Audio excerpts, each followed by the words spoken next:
اس میں منافقت اطہر کی دلیل میں ٹھیک ہے، اطہر کی دلیل میں یہاں تک تو وضع نظر آ رہا ہے کہ وہ کہتے ہیں کہ وہ جب یہاں پر انٹرویو دیتے ہیں، یہاں پر جو بیانیاں لے کے چل رہے ہیں وہ ایسا ہی ہے، اور جب باہر بھی جا کے انٹرویو دیتے ہیں تب بھی ویسا ہی ہے، تو منافقت کیوں ہوئی؟ اچھا علینا دیکھیں، میرے خیال سے اس میں تو اب کوئی شک نہیں رہ گیا کہ عمران خان صاحب کہتے کچھ ہیں اور وہ کرتے کچھ ہیں، اور بعد میں اپنی غلطی مانتے بھی نہیں ہیں۔ اب آپ کے پاس ایک معاہدہ نہیں، اب آپ کے پاس 3 معاہدے ہیں، 2 معاہدے جو پی ٹی آئی کی حکومت جب تھی تب سائن ہوئے۔ ایک افتخار درانی صاحب نے کیا مئی 2021 میں، مطلب پچھلے سال مئی میں، ایک پاکستان ایمبیسی نے کیا مارچ اسی سال۔ یہ 2 معاہدے پی ٹی آئی کی حکومت میں ہوئے۔ تیسرا معاہدہ جو ہے وہ اس سال اگست میں ہوا، جو پی ٹی آئی نے ایک as a private political party sign کیا، ٹھیک ہے۔ اچھا جی، اب اس میں انٹرسٹنگ بات یہ ہے، اچھا اب یہ جو تینوں معاہدے ہیں یہ 6 مہینے کے لیے ہیں، اور یہ تینوں معاہدوں کا ایک ہی کام ہے، امریکہ کے ساتھ تعلقات بہتر کرنا۔ اب عمران خان صاحب کچھ مہینے پہلے ایک انٹرویو دیتے ہیں پیئرس مورگن کو، ان سے وہ کہتے ہیں کہ مجھے ووٹ آف نو کانفیڈنس کے تقریباً 6 مہینے پہلے پتہ چل گیا تھا کہ یہ سازش ہو رہی ہے، تو مطلب اندازاً اکتوبر سپٹمبر میں شاید ان کو پتہ چل گیا تھا پچھلے سال کہ کوئی سازش ہو رہی ہے۔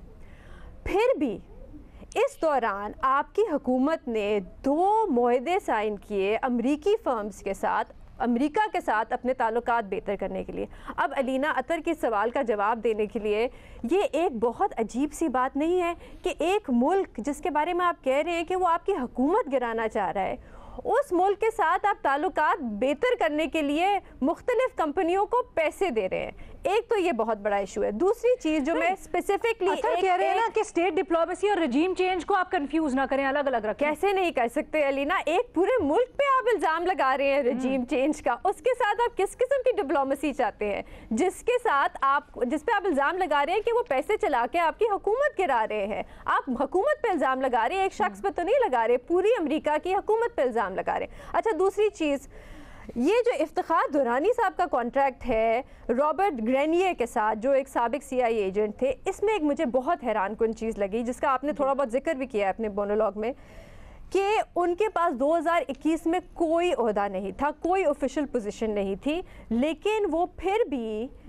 پاکستان گورنمنٹ اور پاکستان کے فنڈز ڈسٹریبیوٹ کر رہے تھے، اس سی آئی اے کے سابق جو یہ ایکس سی آئی اے کے ایجنٹ تھے ان کو پیمنٹ کر رہے تھے۔ وہ کس حیثیت میں؟ ان کے پاس کوئی عہدہ نہیں تھا۔ گورنمنٹ آف پاکستان مطلب سرکاری فنڈز وہ کس حیثیت میں ایک اور پرائیویٹ کمپنی کو دے رہے تھے؟ اچھا یہ عجیب سی بات اس لیے ہے کیونکہ پی ٹی آئی ایک پرائیویٹ پولیٹیکل پارٹی، ایک پرائیویٹ انڈیویجول شہری، امریکن شہری کے ساتھ ایک کانٹریکٹ کرتی ہے جس میں پبلک فنڈز استعمال ہو رہے ہیں۔ اس کی علینا تحقیقات ہونا بہت ضروری ہے، کیونکہ اگر یہ ثابت ہو جاتا ہے تو یہ کرپشن اور مس یوز آف پبلک فنڈز میں آتا ہے، کیونکہ ایک آفیشیل طریقہ ہے فنڈز ڈسٹریبیوٹ کرنے کا اور ایک آفیشیل طریقہ ہے ایک لابینگ فرم ہائر کرنے کا، اور وہ آفیشیل طریقہ کیا ہے کہ آپ پاکستان ایمبیسی کے ذریعے ایک پی آر فرم یا لابینگ فرم کو ہائر کریں، بھی ہوا انہوں نے، جیسے انہوں نے اسد مجید صاحب نے کیا مارچ میں۔ لیکن ایک پرائیویٹ پولیٹیکل پارٹی بڑے بڑے سوال آپ نے اٹھائے